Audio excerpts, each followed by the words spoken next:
Hi, may mga panahon na pakiramdam natin na parang walang Diyos. Yung iba nagsasabi na kung may Diyos, bakit may mga masasamang tao? Bakit may mga kaguluhan? Ba't may mga madaming paghihirap, mga sakit? Totoo ba talagang may Diyos? Meron bang mga ebidensya, Japet, na merong Diyos? Ito po'y pag-aaralan natin sa video na ito. Let's get it on.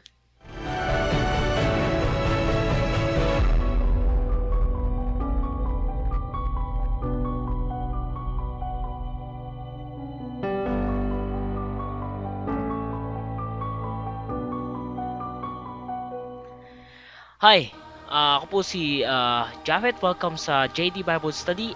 Tayo po uli ay nasa panibagong dito ng pag-aaral ng salita ng Panginoon. First time niyo po dito, pwede po kayong mag-subscribe for more videos para po sa mga ilang katotohanan na ating pong pag-aaralan patungkol po sa salita lamang po ng Panginoon. Now, ang Diyos po ay sobrang lawak, sobrang laki. Worry so much about God's existence. But the truth is, you cannot know everything about God and put it in your own small mind. Life is not problem to be solved, but a mystery to live with. So we have God, we receive God by faith. You cannot prove that there is no God. May mga nagsasabi na walang Diyos, hindi yan totoo. But you cannot prove it. Psalms chapter 14 verse 1, the fool had said in his heart, there is no God. They are corrupt. They have done abominable works. There is none that do it good. Sabi niya, walang Diyos. Alam niyo po kung babasahin niyo po yan sa original text, Hebrew, because Old Testament was written in Hebrew. It says, fool said no to God. So, alam po nila na merong Diyos, pero nire-reject nila yung existence ng Diyos. Mahirap po talaga na pag-usapan kung paano nabuo ang daigdig without talking about the Creator itself. Pag-usapan natin kung paano nagawa yung computer nang hindi pinag-uusapan yung tao.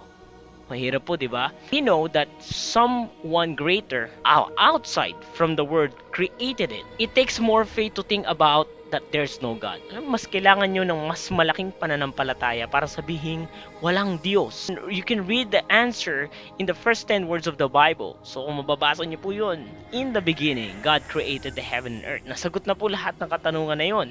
And then where God came from, saan siya nanggaling, kailan siya nagsimula, yan po yung mga bagay na hindi po natin lubos maunawaan. Kasi ang sabi ng Biblia, siya ay ang pasimula at wala siyang hangganan. Siya ang Alpha and Omega. You cannot understand everything about God. Maraming palatandaan na ang Diyos ay nag-i-exist. Pero magbibigay lang po ako sa inyo ng tatlong bagay na nakikita po natin sa mundo na ito na nagpapatunay na merong Diyos. So number 1, creation of the world. Where the world came from. So, na ang mundo ay nagmula sa Big Bang Theory. Naalala ko nung nag-aaral pa ako, yun yung madalas kong naririnig. Let's say totoo po ang Big Bang Theory. Okay, so nagsimula daw sa isang maliit na, hindi ko alam kung anong tawag sa kanya, pero isang maliit na bagay na nag-cause ng pagsabog, pabuo ng mundo. Saan nanggaling yung maliit na bagay na yun? Siyempre, yung maliit na bagay na yun nanggaling sa isang maliit na isa pang mas maliit na bagay siguro. Saan nanggaling yung maliit na bagay na yun? At yun, ang bagay na yun, naggaling pa sa isang mas maliit na bagay. Saan tinanggaling yung bagay na yun? So, kung kailangan mo ng mas maraming pananampalataya, mas maraming paniniwala, mas maraming espekulasyon para maintindihan siya. But, the Bible answered it. Genesis 1, chapter 1. In the beginning, God created the heaven and the earth. So, He is not limited by His creation. We are limited. Marami pong mga bagay gawa ng tao. Nakikita po natin yan sa paligid po natin. But there are some, may mga bagay po na hindi gawa ng tao. Na nandito na. So, mga ilog, mga halaman, mga animals, yung buwan, yung between. It always points out to our Creator. It sabi sa Revelations chapter 4 verse 11, Thou art worthy, O Lord, to receive glory and honor and power, for Thou hast created all things, and for Thy pleasure they are and were created. There's a designer. Acts chapter 14 verse 15, and saying, Sirs, why ye do these things? we also are men of like passions with you, and preach unto you that you should turn from these vanities unto the living God, which made heaven and earth and sea and all things that are therein. Ating mundo po, hindi po yan created by accident. Ito pong relo na ito na nasa aking wrist, hindi po to basta na lang nabuo ng kusa. Someone designed it, someone created it. So the same as our world today. And it always reminds me the creator of this watch. And every time you see this world, you will be reminded about God. Acts chapter 17 verse 24, God had made the world and all things therein, seeing that He is Lord of heaven and earth, dwelleth not in the temples made with hands. That God created the world. And pangalawa po na ebidensya na mayroong Diyos is good and the bad event. Bible talks about sin. It talks about also goodness and holiness. The Bible talks about devils, demons, about angels, about God. Kung kayo po ay naniniwala na merong diablo, na merong devils, of course, kung meron pong devils, meron pong kabilang side. Side ng kabutihan at side ng kasamaan. The Bible talks about it and we can see it.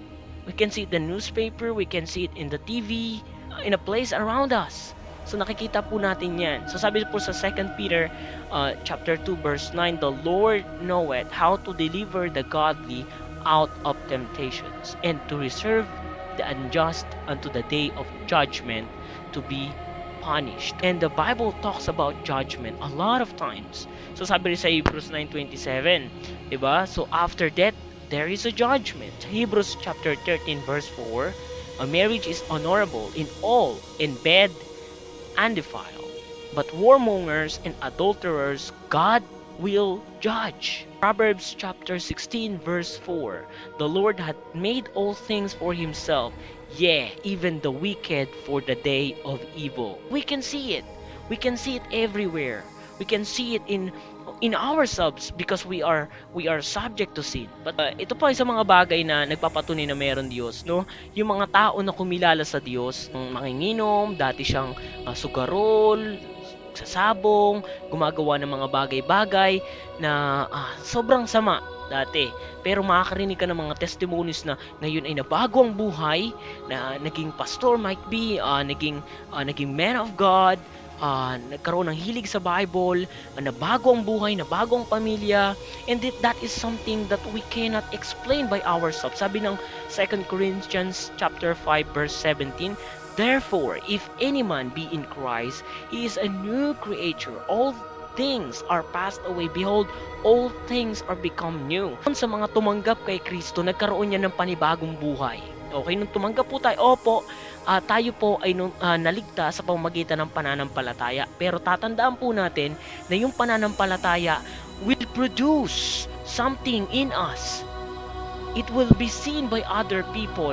Pero lagi po nating tatandaan, ang changes nagmula sa ating kalooban nung nag-commit tayo sa Panginoon na isuko natin ang ating sarili sa Kanya, humingi tayo ng kapatawaran at tanggapin natin siya sa ating puso. So that's the time na nagkaroon po ng bagong buhay sa atin. And God working in us to change us.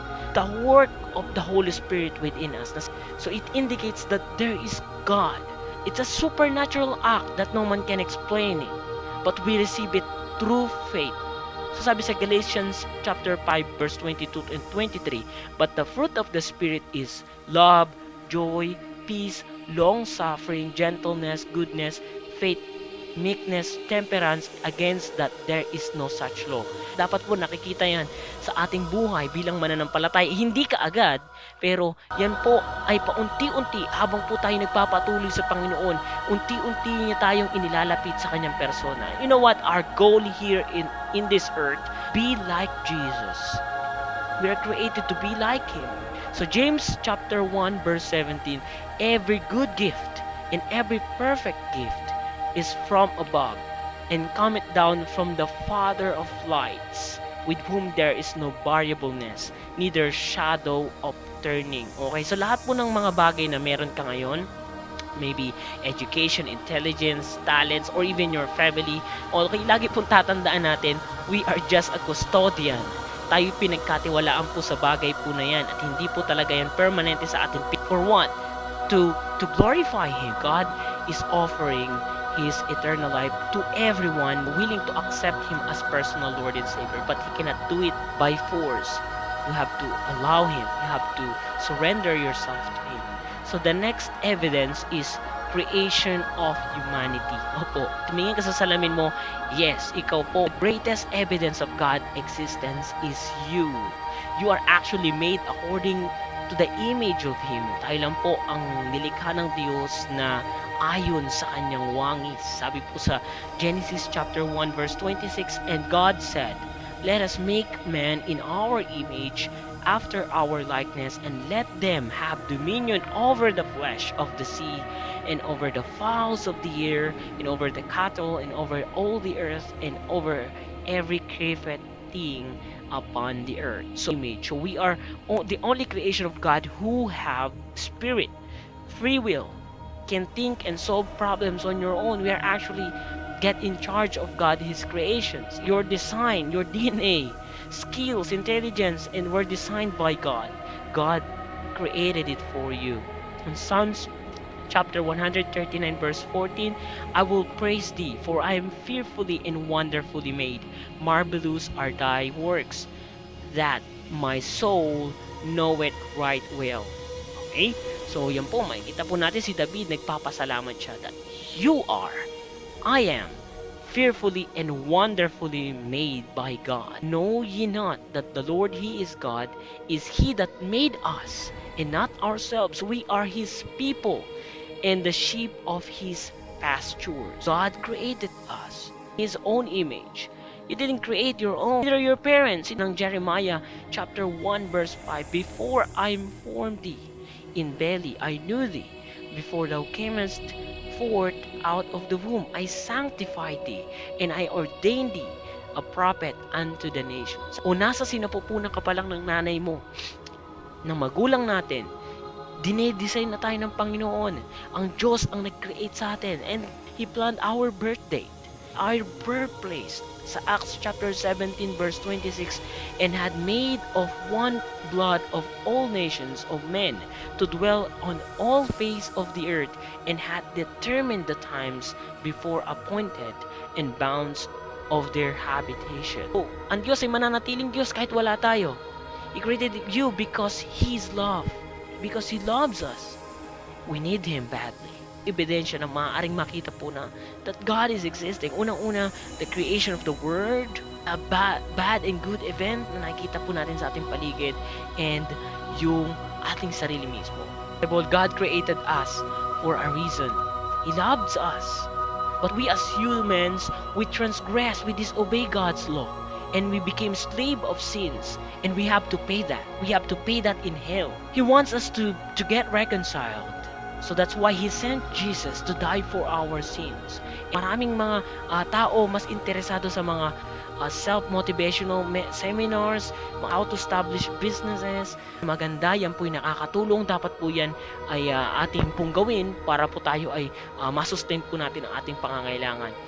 But lagi po nating tatandaan, those are just secondary. Alam niyo po ba nung namatay si Jesus, marami pang mga nagugutom na pwede niyang pakainin. Marami pang mga sakit na pwede niyang pagalingin. Ang kanyang main purpose is give us something permanent, something long-term, which is the eternal life. Watching ears, they listen to what they want to hear. They quote some Bible verses according to their own lifestyle. Yung i-apply lang nila yung mga nafe-feel nila na gusto nila at pasok sa kanilang panlasa. Inahayaan po natin ang salita ng Diyos ay baguhin tayo. Okay? So, don't use God in your own purpose. God Himself doing His own power to help you to come up with eternal decision that you could ever make. People nowadays, they don't want to hear hell.